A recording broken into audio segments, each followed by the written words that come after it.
Hello friends, તમારું સ્વાગત છે આશુ હોમ કુક કિચનમાં. ફ્રેન્ડ્સ, આજે હું બનાવવાની છું ગાજરનું અથાણું. ફ્રેન્ડ્સ, અહીંયા મેં કિલો ગાજર લીધા છે. ગાજરને અહીંયા સારા પાણીથી ધોઈ અને આ રીતના અહીંયા આપણે સાલ ઉતારી લેવાની છે બધા જ ગાજરની. અને ગાજરને અહીંયા આપણે આ રીતના અહીંયા વચ્ચેનો જે પાર્ટ છે, જે વચ્ચેનો ભાગ છે, આ રીતનો એ કાઢી લેવાનો છે. આ રીતના આપણે કાઢી લઈશું અને સરસ અહીંયા આપણે આ રીતના કટ કરી લેવાનું છે. ગાજરને તમે જોઈ શકો છો ફ્રેન્ડ્સ, આ રીતના અહીંયા આપણે કટ કરી લેવાનું છે. થોડી જાડી શીર રાખવાની છે. અહીંયા આપણી શીરો સૂકવવાની છે આપણે, એટલા માટે અહીંયા આપણે ગાજરની શીર જે છે એમને અહીંયા આપણે થોડી જાડી આ રીતના કટ કરવાની છે. તમે જોઈ શકો છો ફ્રેન્ડ્સ. હવે ફ્રેન્ડ્સ, અહીંયા આપણા બધા જ ગાજર સરસ કટ થઈ ગયા છે, તમે જોઈ શકો છો. અને ફ્રેન્ડ્સ, અહીંયા આપણે એડ કરવાનું છે એક બાઉલની અંદર. અહીંયા આપણે બધું જ મિક્સ સરસ કરવાનું છે. તો અહીંયા આપણે એડ કરવાનું છે મીઠું, અને અહીંયા લેવાનું છે ટેસ્ટ પ્રમાણે મીઠું. અહીંયા 3 ટીસ્પૂન અહીંયા મેં મીઠું લીધું છે. તમારે અહીંયા તમારા ટેસ્ટ પ્રમાણે લેવાનું છે. ને 1 ટીસ્પૂન અહીંયા આપણે હળદર પાવડર એડ કરવાનો છે. હવે ફ્રેન્ડ્સ, અહીંયા આપણે ગાજરની સાથે હળદર મીઠું સરસ મિક્સ થઈ જાય એ રીતના અહીંયા આપણે થોડું આ રીતના મિક્સ કરી લેવાનું છે. ઉલટ સુલટ આ રીતના આપણે ઉલટ પુલટ કરી અને સરસ હળદર મીઠા સાથે અહીંયા આપણે મિક્સ કરી લેવાનું છે ગાજરની શીર જે છે તેની સાથે. તો ફ્રેન્ડ્સ, તમે જોઈ શકો છો.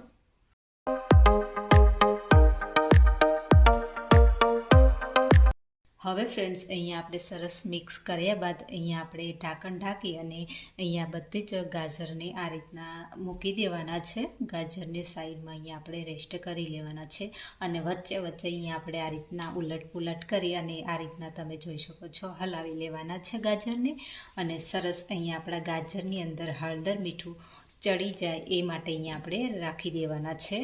તમે રાત રાખો તો બી ચાલે, અને અહીંયા તમે 10 થી 12 કલાક માટે બી રાખો તો બી ચાલે ગાજર ફ્રેન્ડ્સ. અને અહીંયા આપણે તડકામાં સુકાવી દેવાના છે. આ રીતના મેં અહીંયા 3 થી 4 કલાક માટે સૂકવેલા છે ગાજર, અને તમે અહીંયા 5 કલાક બી સૂકવો તો બી ચાલે ફ્રેન્ડ્સ. અને અહીંયા તમે પંખા નીચે બી ગાજર સૂકવો તો બી ચાલે ફ્રેન્ડ્સ.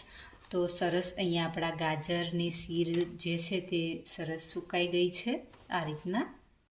હવે ફ્રેન્ડ્સ, અહીંયા આપણે ગાજરના અથાણા માટે બોળાનો વઘાર તૈયાર કરવાનો છે. એના માટે અહીંયા મેં લીધા છે અડધો વાટકો અહીંયા મેં કુરિયા લીધા છે મેથીના. અહીંયા મેં મિક્સ ગ્રાઇન્ડ કરી લીધા છે, તમે જોઈ શકો છો. અને અહીંયા આપણે હવે એડ કરવાનું છે અંદર મીઠું અહીંયા એડ કરી દેવાનું છે. અને અહીંયા એડ કરવાની છે હળદર પાવડર એડ કરી દેવાનો છે. અને અહીંયા આપણે એડ કરવાની છે હિંગ, તમે જોઈ શકો છો ફ્રેન્ડ્સ. હવે ફ્રેન્ડ્સ, અહીંયા આપણે એડ કરવાના છે તજ, લવિંગ અને મરી. ફ્રેન્ડ્સ, અહીંયા એડ કર્યા બાદ અહીંયા આપણે સાઈડમાં મૂકી દેવાનું છે તેલ ગરમ કરવા માટે. હવે ફ્રેન્ડ્સ, અહીંયા આપણું તેલ ગરમ થાય ત્યાં સુધીમાં આપણે મસાલા થોડા એડ કરી દઈએ. અહીંયા એડ કરવાના છે ધાણા, તમે જોઈ શકો છો.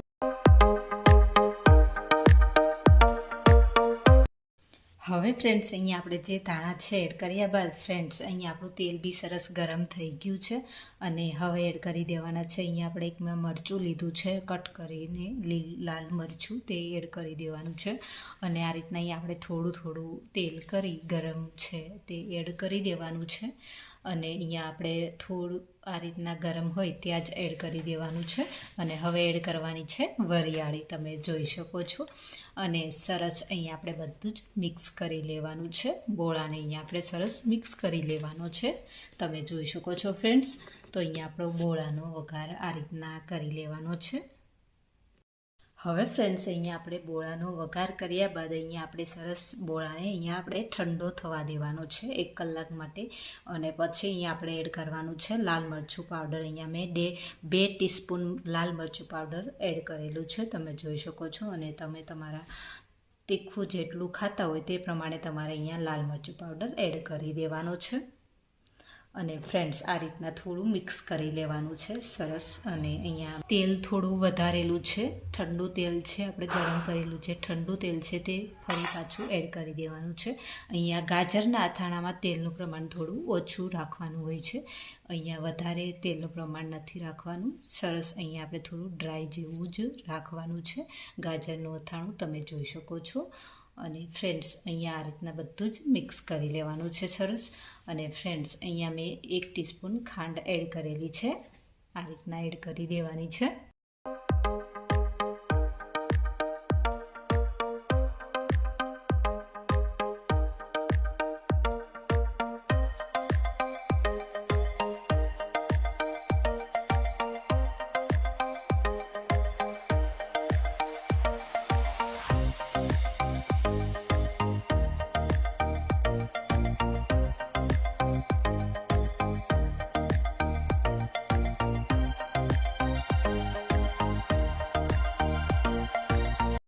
હવે ફ્રેન્ડ્સ અહીંયા આપણે જે ગાજરની ચીર સૂકવેલી છે તે અંદર બોળાની અંદર એડ કરી દેવાની છે, મિક્સ કરી લેવાની છે આ રીતના તમે જોઈ શકો છો.